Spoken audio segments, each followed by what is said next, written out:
everyone, welcome back to Sunny Live Channel. Thank you so much guys for tuning in. To all my subscribers, thank you so much guys for amazing support, and if you are new, you're welcome. Please don't hesitate to press the subscribe button and notification bell so that you don't miss any of my uploads. Guys, we are talking about Uzalo in one of Nkunzi's biggest battles against the Umbutho. The battle ended with a fellow friend dying in his arms, but before he died, he uttered words that shocked Nkunzi. He said, "Look after your son."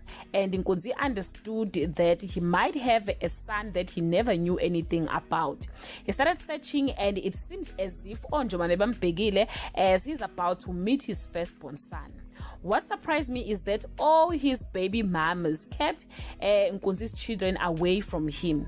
He never knew anything about Sibonelo, and the history is about to repeat itself.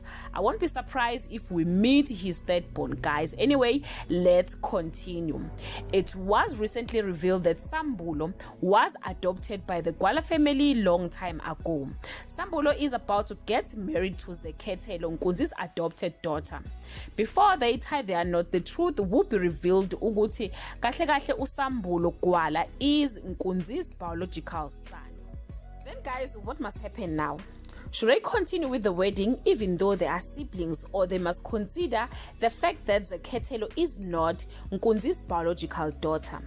Nkunzi, guys, is very influential. Sibonelo came to his life as a doctor and he turned him into a gangster.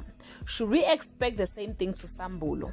He is actually, guys, a good pastor, and I doubt Zekethelo will encourage him to have a father and the son relationship with Nkunzi, especially because she knows what kind of a person he is.